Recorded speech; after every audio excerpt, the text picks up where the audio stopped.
Welcome to the Deep Dive, where we take a stack of source material, extract the clearest nuggets of knowledge, and give you a shortcut to being genuinely well-informed. Today we're doing a deep dive into what we're calling reformed thinking. That's right. And our source material today is, it's pretty focused. We're looking at excerpts from Charles Spurgeon's The Treasury of David. And specifically, his analysis of one particular psalm, Psalm 30. It's a remarkable piece of writing. It really provides a study in spiritual reality and contemplation. And our goal here is to trace David's course correction. He goes from this dangerous self-reliance through a pretty intense divine correction. And lands in a place of complete unreserved praise. Right. And what we see here gives a clear pattern for how God instructs those he calls his own, moving them away from depending on created things. And back to relying completely on the Creator. And the background is just so compelling. It really is. This isn't some generalized hymn, written in a peaceful moment. Not at all.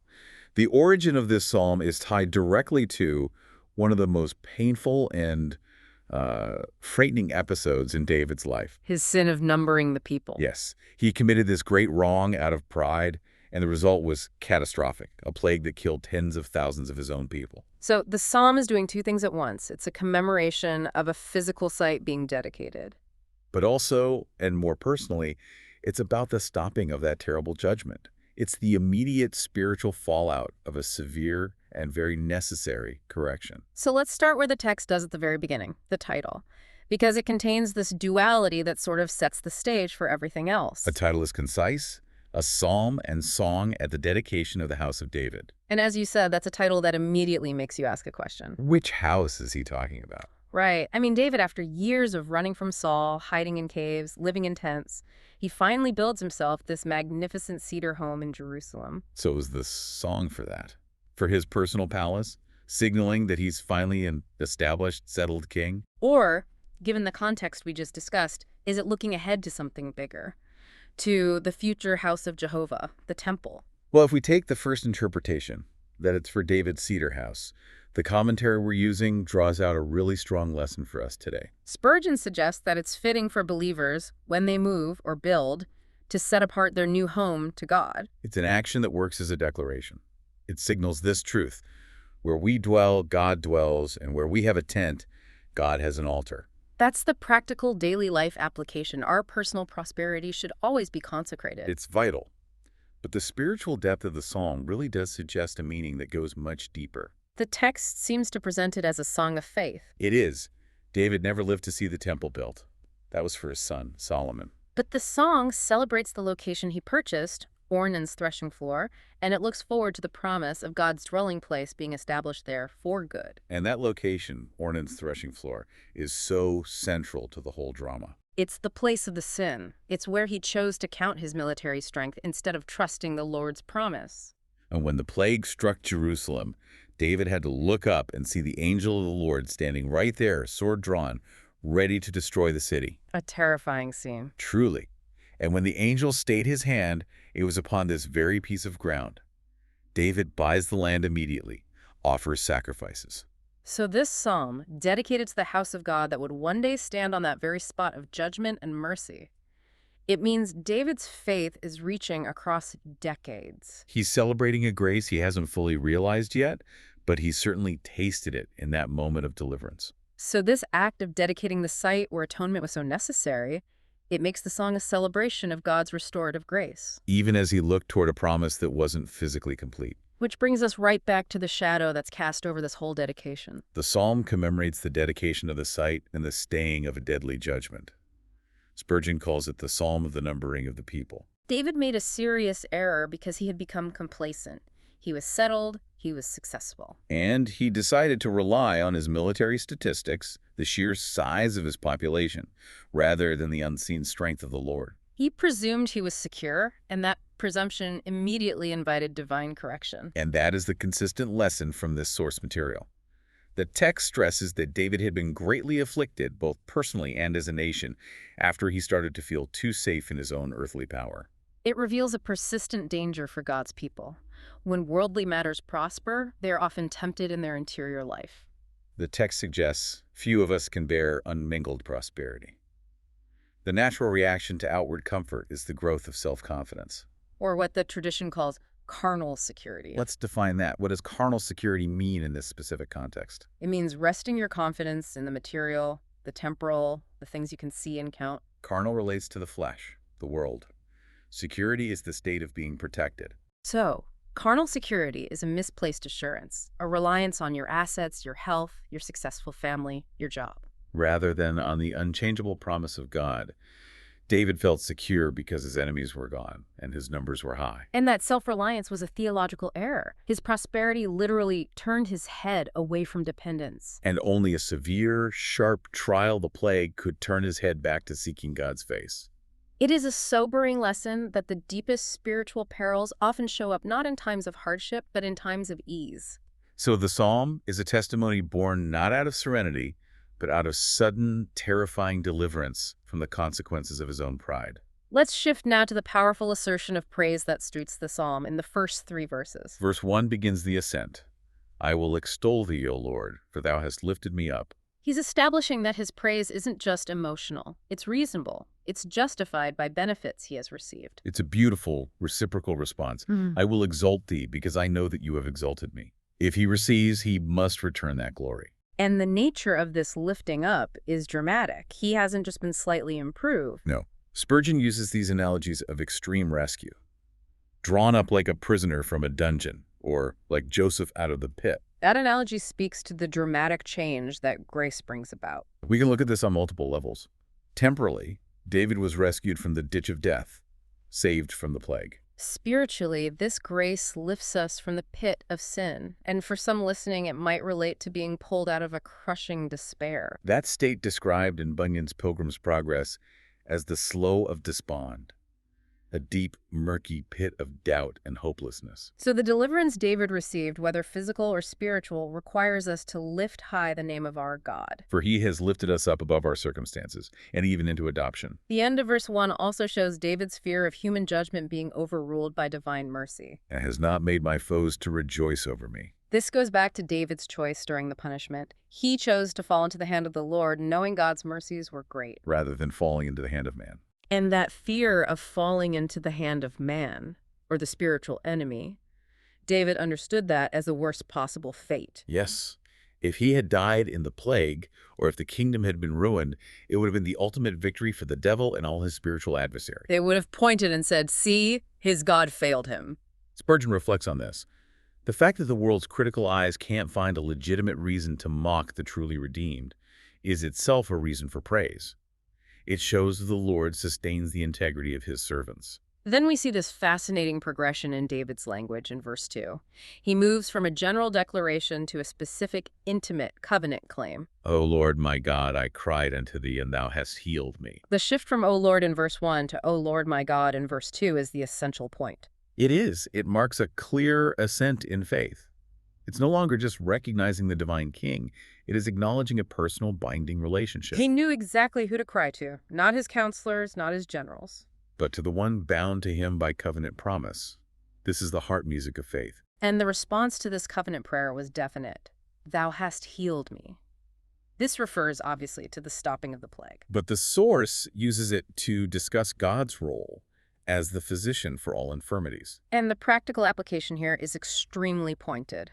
We act foolishly when we forget God in our physical struggles. The text brings up the historical sin of King Asa, who, in his illness, sought not to the Lord, but to the physicians. So while God certainly uses medical means, the primary reliance and the source of healing must be recognized as flowing from the divine hand. If we bypass God to rely only on the secondary means, we commit a subtle but real sin of omission. And if that's true for physical ailments, what does the commentary suggest about spiritual healing? The source is absolute on this. For the core disease of sin, there is no other physician. Nothing can cure that but the touch of Christ the Lord. If we, like the woman in the gospel, simply touch the hem of his garment, we're made entirely whole. Any other human wisdom or spiritual practice outside of him can do us no service whatsoever. And this healing was complete.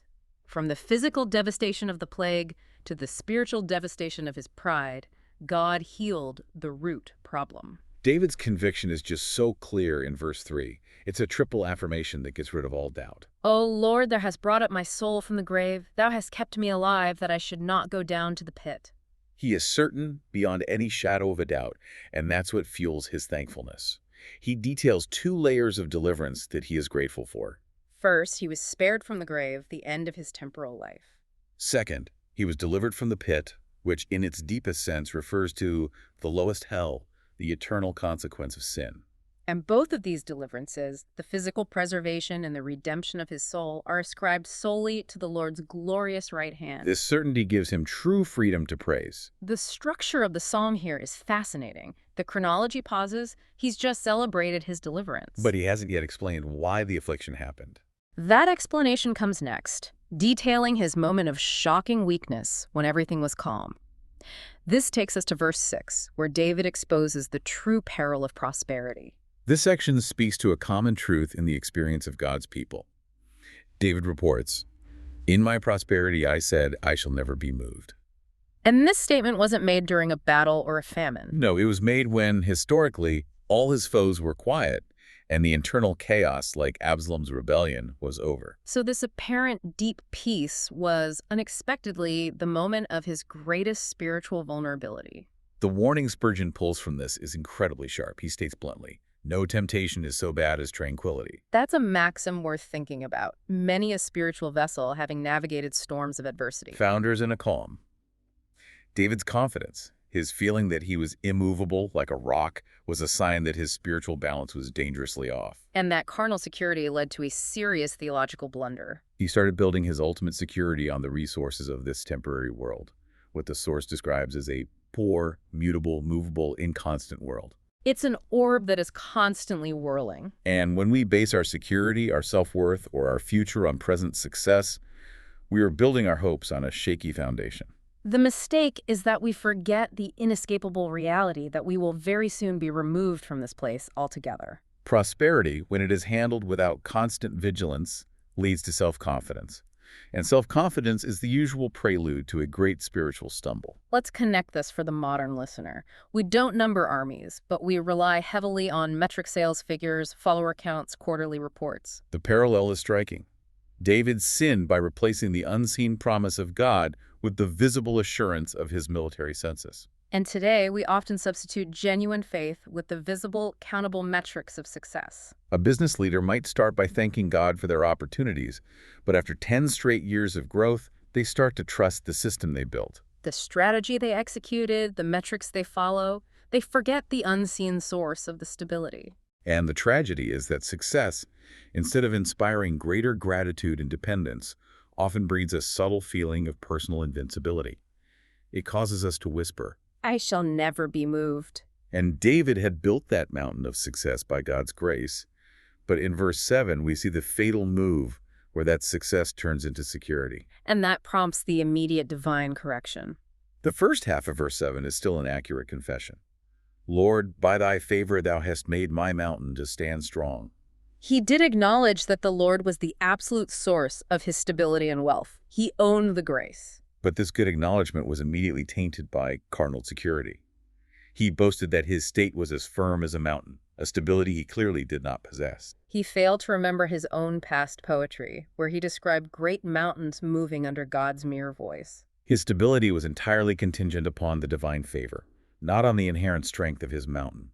So the correction was immediate and intensely personal. Thou didst hide thy face, and I was troubled. God did not need to send another plague or an invading army. The mere withdrawal of his countenance was enough to instantly shatter David's false security. This specific response is so insightful because it acts as a confirmation of David's genuine spiritual standing. Yes, a person who is merely pretending faith or is truly secular wouldn't be troubled by the absence of God's presence. They're only troubled by material loss or physical pain. But David, a true believer, was utterly paralyzed because the withdrawal of divine favor troubled him more than the loss of his entire kingdom. It demonstrates that the spiritual person's joy is dependent completely on the Lord's presence and sweet communion, not on external circumstances. But for a modern listener dealing with, say, a massive financial loss, isn't that concept that the hiding of God's face is worse than losing everything else? Isn't that hard to grasp? That difficulty is precisely the point where we recognize the difference between the natural person and the spiritual person. When the market crashes, a person who relies on carnal security feels a loss of life. But the believer, whose true portion is God, recognizes that the loss of God's favor is the loss of life itself. To make it tangible, we can look at the intensity of David's reaction. The emotional distress wasn't just sadness or disappointment. Right, the source material dives into the specific Hebrew word used for troubled here. The word is bahal. And it is intensely, violently strong. It means to be greatly troubled, to be terrified, or sorely confounded. The commentary links this emotional collapse directly to the biblical episode of Saul, who was so terrified by the apparition of Samuel that he fell into a deadly swoon. So when God hides his face, the genuine believer experiences a similar failure of vital spirits. It's not a mild depression, it's existential terror. This confirms that for the saint, the loss of God's favor is objectively the greatest loss possible. It compels us to see that the next best sign of genuine spiritual life, after basking in God's light, is to be thoroughly and completely unhappy when that bliss is temporarily denied. So, having recognized his mistake, and having been thoroughly shattered by the withdrawal of favor, David naturally resorts to his ultimate resource. The mercy seat. This moves us into the segment detailing the efficacy of prayer in verses 8 through 10. Verse 8 provides a simple yet potent response. I cried to thee, O Lord. Prayer is the dependable resource for God's people. When the mountain of our perceived security trembles and shakes, the throne of grace stands firm. David turned his appeal immediately to the one who had wounded him. Knowing that the only hand that can heal is the one that smote him. The source contrasts this with worldly attempts at solace, like Cain building a city to distract himself. Or Saul desperately seeking music to soothe his spirit. Mirth and carnal amusements are a sorry prescription for a despairing soul. Prayer succeeds where all else fails. And David's prayer wasn't unstructured pleading. Verse 9 shows that his supplication was strategic. It was argumentative. He was giving God reasons why he should intervene. That is the highest form of covenant prayer. He was, in essence, wrestling with the angel of the covenant. He didn't come offering vague doctrines or merely narrating his painful experience. He was reasoning logically with God based on God's own declared purpose. And his argument, from a purely covenant perspective, was flawless. What profit is there in my blood when I go down to the pit? Shall the dust praise thee? Shall it declare thy truth? He wasn't pleading based on his own merit. He knew he was unworthy. He was pleading based on God's glory. Precisely. He was arguing that God would suffer a loss of glory if he died now. Effectively, he was arguing that God would lose a songster from thy choir if his life was cut short. And one less witness to divine faithfulness would exist on earth. It was a plea for preservation based not on saving an undeserving vessel, but on preserving a dedicated witness. Someone who would proclaim the truth of God's restorative action to future generations. This model is useful for believers, pleading not only for mercy, but pleading for the sake of God's reputation and his desire to be known and praised. And then, after that intense wrestling, we get these wonderful, concise bursts of prayer in verse 10. Hear, O Lord, and have mercy upon me, and Lord, be thou my helper. These short, highly condensed petitions are commended specifically to busy professionals, people who feel they don't have those long, quiet seasons for devotion. They are compact, expressive, and perpetually fitting. Hear, O Lord, and have mercy upon me is the classic publican's prayer of repentance and dependence. And Lord, be thou my helper is suitable for any person in any circumstance. A preacher preparing a message, a sufferer on a bed of affliction. A believer under strong temptation, or a person facing great adversity. The moment God steps in as helper, the difficulties vanish. Now, the psalm's structure leads us to a moment of theological reflection. The psalmist interrupts his personal story To invite the wider community of believers to contemplate the theological reality that underlies his eventual rescue. This brings us back to verses 4 and 5. This transition is so crucial. David realizes that his experience of rescue is too large for him alone, so he enlists the hearts of others. The invitation in verse 4 is directed, Sing unto the Lord, O ye saints of his. He calls specifically to saints, those chosen, set apart, and redeemed, because only sanctified persons are appropriately fit to offer this specific sacrifice of praise. An unregenerate heart cannot praise God for his holiness. And the subject of their song is highly specific. At the remembrance of his holiness. Holiness is the attribute that defines God's separation and majesty. It might typically inspire fear, yet here we're told to give thanks at its memory. Right. Holiness is indeed the attribute that inspires the deepest awe and trembling. But for the redeemed, Holiness is the guarantee of our redemption, the stability of the covenant, and the purity of the grace we receive. The source notes that singing is a specific kind of spiritual work. It requires the deepest and most prolonged meditation and public devotion. Yes, prayer and listening can pass quickly, but the act of singing requires the heart to dwell longer on the subject, The soul must call up and awaken itself into a posture of engagement. allowing the heart to expand in thought on the theme while the voice is singing it. Verse 5 contains the central theological contrast that provides the absolute certainty for the saint's joy, even in the middle of affliction. For his anger endureth but a moment. In his favor is life. This contrast is essential to understanding the Reformed view of suffering. God's anger here refers specifically to his paternal chastisement, the correction directed toward his erring children. These are short judgments, temporary measures, quickly removed the moment genuine repentance is offered. Spurgeon mentions that God is slow to become angry and swift to end it. He puts up the rod quickly. This temporary fatherly anger, even at its most severe, is meant to instruct. And that momentary nature of paternal anger is set against the crushing reality of eternal wrath. Absolutely. If this temporary fatherly anger feels so intense that it must be short, it forces us to contemplate the infinitely greater terror of eternal wrath exercised by the judge toward his ultimate adversaries. A wrath that does not dissipate after a moment, but endures forever. The brevity of David's affliction underscores the enduring nature of God's love for his own. And the positive side of that theological truth is the source of all spiritual vitality. In his favor is life. The divine smile not only cheers life, but it is life itself, the very essence of life. If a person desires to truly experience life in its fullest sense, they must seek the constant favor of the Lord. When the Lord looks favorably upon us, our hearts are revived and live again. This favor is stable and perpetual, contrasted sharply with the momentary discipline. Which brings us to the famous, beautiful metaphor that concludes the theological contrast in verse 5. Weeping may endure for a night, but joy cometh in the morning. The source material interprets this metaphor masterfully by personifying weeping. Weeping is described as a wanderer or a temporary visitor lodging only for the night.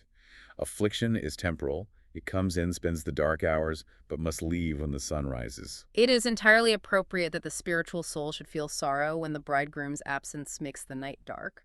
But the gloom is guaranteed to vanish completely when the Sun of Righteousness returns. Mourning lasts only until the morning. This certainty, this short duration of night versus the coming of day, is the forceful, compelling reason for saintly singing. So David's story moves from the night of sorrow and terror to the morning of guaranteed light. And the final verses, 11 and 12, bring the narrative arc to its restorative conclusion, celebrating the total change he received after his repentance and prayer. Verse 11 details the specific, radical divine action.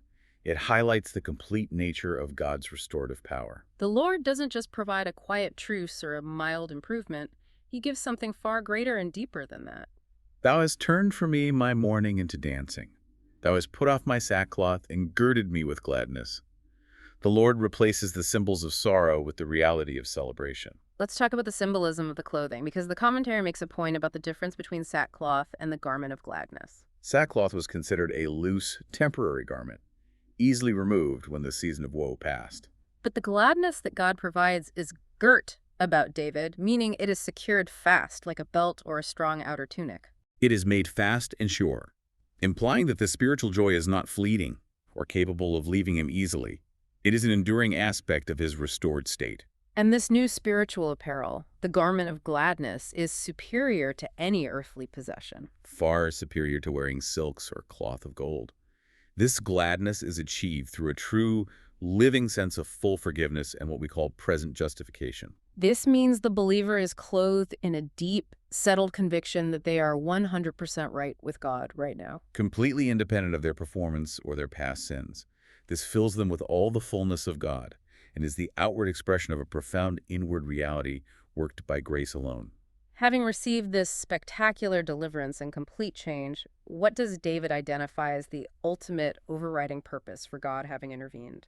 Verse 12 identifies the absolute end goal. The purpose is not for David to merely live comfortably. It's explicit, to the end, that my glory, that is, my tongue or my soul, may sing praise to thee and not be silent. God orchestrates these dispensations of severe chastening, followed by merciful restoration, for the specific objective of eliciting praise and setting David up as an ongoing witness. It would be, as the source suggests, a shameful crime to receive such an expansive mercy and then forget to offer continuous praise. God desires no dumb children in the house. If he has redeemed the soul, he has redeemed the tongue as well. Every believer is expected to sing on earth, preparing their voices for the eternal choir in heaven. The ability to sing is intrinsically tied to the redemption secured. And David's final commitment seals the psalm. It answers his own earlier argumentative prayer in verse 9. His final vow is an eternal resolution. O Lord my God, I will give thanks unto thee forever. It's a personal, specific commitment to praise in life, to praise in death, and to praise as long as breath and eternity is lent to him. Having pleaded that God should not lose a songster, David proves his sincerity by vowing to sing forever. This brings us to the summary of this intensive deep dive into Psalm 30, seen through the lens of Spurgeon's theological analysis. We started with the harsh reality of David's carnal security, the idea that success itself is often the greatest snare. We then traced the merciful nature of divine correction, where the mere hiding of God's presence was enough to shatter his false foundation. And we learned that the subsequent joy is not a temporary reprieve, but a certainty tied to God's perpetual favor, which is the very definition of spiritual life. The takeaway for you, the listener, is that God will not permit those he loves to rest in the things he gives, but only in the abiding presence of the giver himself. And we are left with a final provocative thought that connects this ancient psalm to the very concept of time. The ancient Chaldeans, our sources tell us, measured their day starting with the light and ending with the dark, focusing on the visible sun. But the Israelites, following the pattern of creation, the evening and the morning were the first day, started their 24-hour cycle with the evening, with the darkness. And ended it with the morning, with the light. So consider how this perspective, starting the day of life or a difficult experience, with the night of adversity and the darkness of affliction, knowing that it is guaranteed by covenant to end with the eternal consolation of the morning and the light of Christ, how that shapes your understanding of present affliction. It reframes our temporary weeping not as a final condition, but simply as the first transient chapter of a day whose conclusion is guaranteed, unmixed, and unending joy.